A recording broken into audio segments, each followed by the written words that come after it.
Hello, I'm Alison Holland from Brightways Social Enterprise. Today, I'd really like to talk to you about all the things that we've been doing at Brightways across the county to improve travel options and therefore address carbon emissions. We've been doing a whole range of activities involving a lot of different partners, a lot of different age groups. The people we've worked with have included many schools across the county, many businesses such as Rushton Lakes, even local developers such as Hanwood Park, because all of those organisations can play a part in helping to make our travel options more sustainable for everybody. Get down to town and other sustainable travel stories. These stories that I'm going to tell you are about our whole community, but there is a strong focus on youth and the community in terms of the people who are taking part and leading on these things. So, first of all, an introduction to Brightways. We're a social enterprise. We were originally known as Bright Kids. We started around 20 years ago. We were inspired by our own local walking bus that we set up, and we realised there was a real need for information and products to support walking to school schemes and road safety initiatives. So we grew out of that. So we are a social enterprise, which is a not-for-profit business, and our mission is about promoting safe, active and sustainable everyday travel for all. So nowadays we support councils, schools and businesses with their active travel initiatives all across the UK in terms of the products and information that we supply. But however, our projects and consultancy services are only in the Northants area because that's where we're based and that's where we know. So the key points that we're looking at today, what I really want to talk about is, first of all, let's be clear on the issue. Why does it matter? Why does sustainable travel matter? And why does it matter particularly for young people and for the communities? Then we'll be looking at some of the local action that we've been taking, both with schools and with businesses, with our local community, cycle club activities, local hospital, and the work we've also been doing in partnership with the council. Then we'll look at what we're actually doing now and the opportunities for anyone local to get involved, because that's what we really want. So first, what's the issue? Well, transport, you may know, is the largest source of CO2 emissions in the UK, and it's also the fastest growing source globally. So it's a big issue, and it's something that we all do most days. So it's actually something that most of us could actually have an impact in and influence and change. But it's not just carbon emissions that's the issue. Road casualties in the UK claim on average 5 or 6 deaths a day, and in Northamptonshire, the total number of casualties in 2022 was 1,575 people. Air pollution is also a big issue. In the UK, it leads to almost 40,000 deaths a year, and according to the British Heart Foundation, it's likely to cause 1,700 deaths in Northants alone over the next decade. Congestion in the UK costs businesses £6.9 billion a year. So there's a great reason behind needing to change the way we travel and offer different options. But there's also a lot of positivity to come out of this by changing our habits, and even if we change them a little bit, there's a lot of good things that come out of it. Improving the options for how people travel means people get more active and more sustainable in how they travel, and that's better for communities, it's better for business, it's better for air quality and road casualty reduction as mentioned, but it's also really good for people's health and mental well-being and for independence and being able to get to work and school or employment opportunities, training or healthcare. So unless we look at improving the sustainable travel options, we don't really have many options in terms of how we get around. We need to improve these options. We need to make it easier for families to be able to get to school. We need to think about the amount of time that parents spend in their cars just driving their children around and the congestion that causes, and children being able to be independent and travel on their own and safely so parents feel secure in letting their children make their own way to school. For businesses, by making more sustainable and active travel choices available for their staff, it helps to reduce the cost of absenteeism. It helps to reduce congestion on the roads nearby. It makes less strain on the car park spaces for the site. And also we know that increasing walking and cycling options into town centres has a massive impact on improving the high street spend.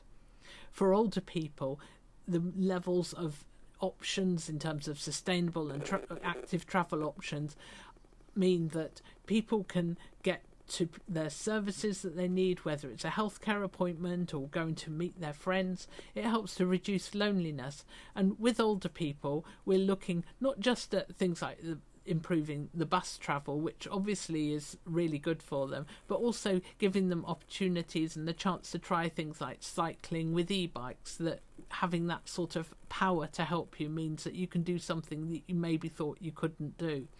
For young adults, having travel options means they don't have to spend a big chunk of their income on buying a car and running it. They're able to still get to work and to training opportunities without having to make that investment.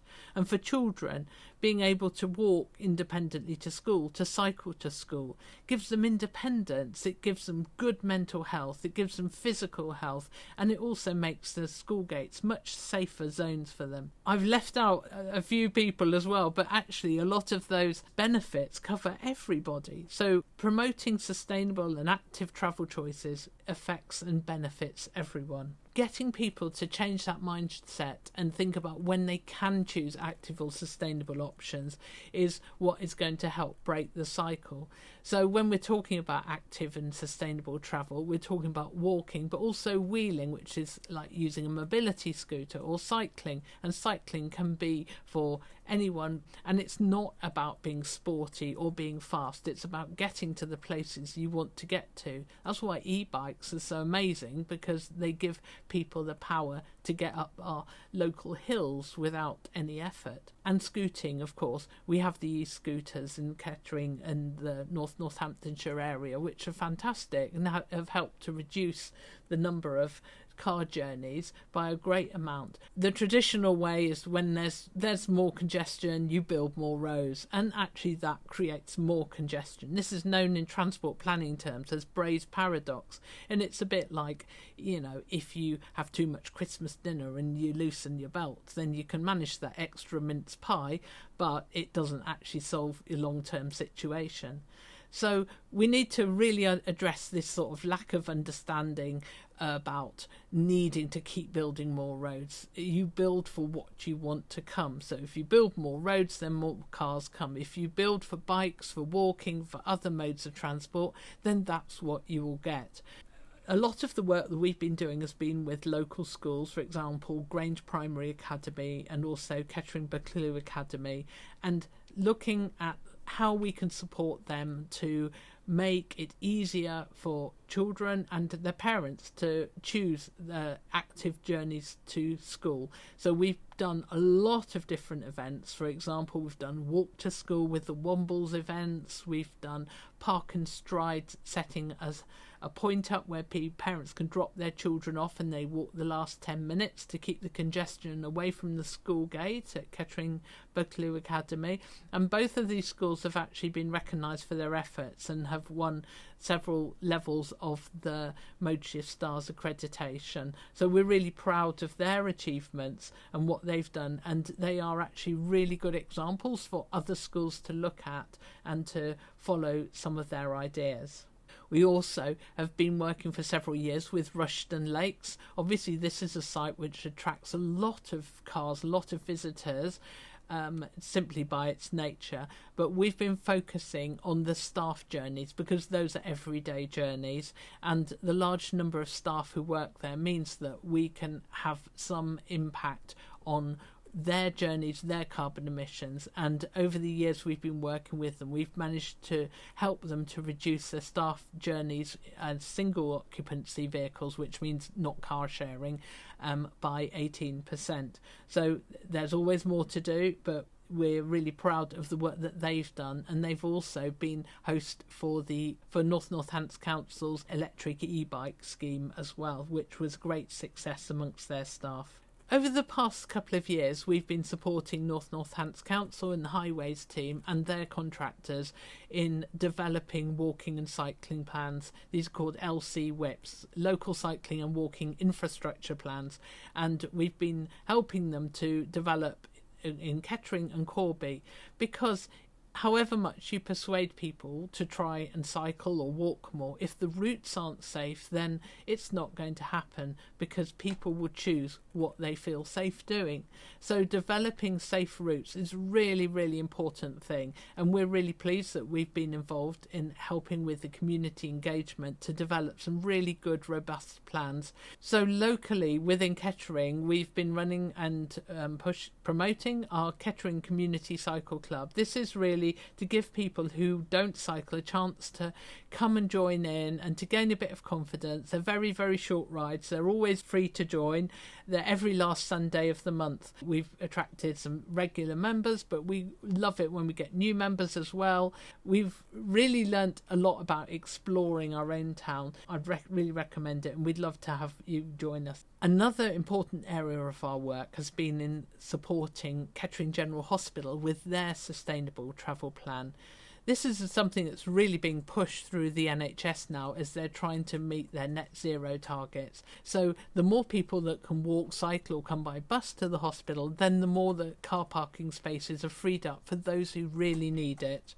Now, you may think that, going to the hospital, everyone's sick, why would they cycle? But actually, if you think about it, there are thousands of staff who go to the hospital every day, and many of them are actually keen to walk or cycle. So, Bike Life, this is our new project which is still open for applications, and it is funded through the North Northamptonshire's Highways from the Department for Transport's funding, and it is about offering people the chance to gain confidence cycling. We will teach them how to fix and maintain their bike. We'll give them cycle confidence basics like playground based skills, and then take them out on a lead ride. And along the way they get lots of resources like free locks and reflective bags and things like that to help support them to make their ride safer and more comfortable.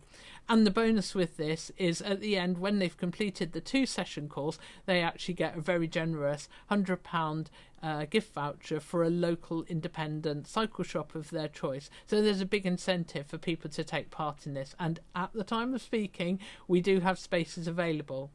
So get down to town. This is our big project to develop a town centre travel plan for Kettering. And what this is an audit or a record of all the things that are going on already amongst different community groups, or led by the council or led by businesses, to promote any sort of sustainable or active travel in Kettering town centre. And then we're going out to local businesses. We're asking them to get involved. We're asking them to promote our staff survey so we can see how people who work in the town centre are getting to and from the town centre. We can see how they would like to travel and what those barriers are to them travelling. But by gathering all the information about the need, then that gives that data and that information that we need and others may need in order to get funding to help support the other issues that need to be addressed. And we've also got our outreach projects within the project. So the Get Down to Town outreach projects, this is a whole collection of different projects and partnerships with other people. For example, we're linking in with Hanwood Park and what they're doing with their, they've bought a cargo bike for use by community groups to show how people can travel with children in the cargo bike, with their dog in the cargo bike, with large items in the cargo bike, to demonstrate these kinds of things. So we've also linked in with Tresham College to support them and their students with their travel plan, and with some of the local schools. We have our Cycle Lingo project, enabling refugees to learn to cycle and have language support to do that while they're learning. We're planning scooter discos, we're working with Scout, Beaver and Cub groups, doing loads and loads of different things to promote active and sustainable travel options. So as you can see, there are lots of opportunities for anybody of any age or any ability across the county to get involved in some way in reducing our transport carbon emissions. Transport is the largest source of carbon emissions in the UK, so by addressing this and by helping to change our regular habits, we can all really have an impact. Thank you for inviting me along today, and it's been a great pleasure to be part of this wonderful conference. I'm Alison Holland from Brightways Social Enterprise.